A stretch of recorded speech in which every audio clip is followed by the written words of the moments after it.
Hi friends, flavour by Shiba ಚಾನಲ್ಗೆ ಸ್ವಾಗತ. ಇವತ್ತು ಮ್ಯಾಂಗ್ಳೂರ್ ಮತ್ತು ಕೇರಳ ಸೈಡ್ದು ಒಂದು ಈವ್ನಿಂಗ್ ಸ್ನ್ಯಾಕ್ಸ್ನ ಮಾಡಿ ತೋರಿಸ್ತಾ ಇದ್ದೀನಿ. ಅದು ಹಲಸಿನ ಹಣ್ಣಿನ ಬೋಂಡ. ಅದು ಹೇಗೆ ಮಾಡೋದು ಅಂತ ನಮಗೆ ನೋಡೋಣ.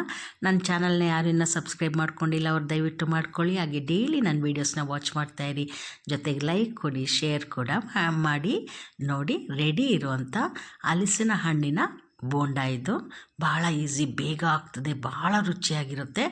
ಹಲಸಿನ ಹಣ್ಣು ನಾನು 6-7 ಹಲಸಿನ ಹಣ್ಣು ತೊಗೊಂಡಿದ್ದೀನಿ. ಅದು ಬೀಜ ಎಲ್ಲ ತೆಗೆದ್ಬಿಟ್ಟು ಆಮೇಲೆ ಒಂದು ಸಣ್ಣ ಕಪ್ಪಲ್ಲಿ ಅಕ್ಕಿನ ನೆನೆಸಿಟ್ಟಿದ್ದೀನಿ.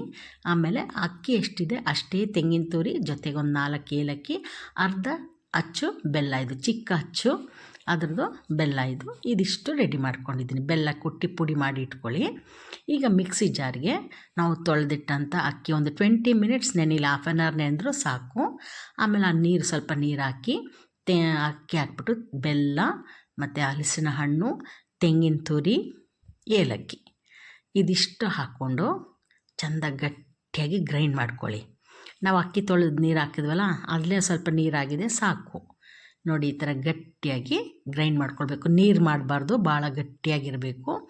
ಈಗ ಬಾಣಲಿಲಿ ಎಣ್ಣೆ ಬಿಸಿ ಆಗ್ತಾ ಇರುತ್ತೆ. ಆಗ ಇದೊಂದು ಸ್ಪೂನಲ್ಲಿ ಒಂದೊಂದು ಸ್ಪೂನಲ್ಲಿ ತೆಗೆದು ಇದಕ್ಕೆ ಹಾಕಿ ಅದು ಹಲಸಿನ ಹಣ್ಣು ಬೋಂಡ ಫ್ರೈ ಆಗಿ ಬರುವಾಗ ಎಷ್ಟು ಚೆನ್ನಾಗಿರುತ್ತೆ ಅಂದರೆ, ಅದು ಫ್ರೈ ಆಗ್ತಿದ್ರೆ ಒಂದು ಕಜ್ಜಾಯದ ಸ್ಮೆಲ್ ಹೊರಗಡೆ ಎಲ್ಲ ಬರುತ್ತೆ, ಅಷ್ಟೊಳ್ಳೆ ಫ್ಲೇವರ್ ಬರ್ತಾ ಇರುತ್ತೆ. ಆಮೇಲೆ ತಿನ್ನುವಾಗ ಹಲಸಿನ ಹಣ್ಣು ಫ್ಲೇವರ್ ಎಷ್ಟು ಚೆನ್ನಾಗಿ ಅನಿಸುತ್ತೆ ಗೊತ್ತಾ. ಅದನ್ನು ನೀವು ಖಂಡಿತ ಮಾಡಿ. ಸಾಕು, ಒಂದು 8-10 ಹಲಸಿನ ಹಣ್ಣು ಇದ್ದರೆ ಒಂದು 10-20 ಹಲಸಿನ ಹಣ್ಣು ಬೋಂಡ ಆಗ್ತದೆ.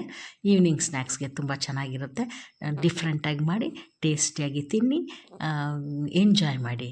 ಫುಡ್ಡಿನ ವಿಷಯದಲ್ಲಿ ಯಾವಾಗಲೂ ಭಾಳ ಖುಷಿಯಾಗಿ ಎಂಜಾಯ್ ಮಾಡಿಕೊಂಡು ತಿನ್ನಬೇಕು. ಅದು ನನ್ನ ಪಾಲಿಸಿ. ನೀವು ಹಾಗೆ ಮಾಡಿ. ನೆಕ್ಸ್ಟ್ ವಿಡಿಯೋದಲ್ಲಿ ನಮಗೆ ಮೀಟ್ ಮಾಡೋಣ. ಅಲ್ಲಿವರೆಗೂ take care, bye, thank you.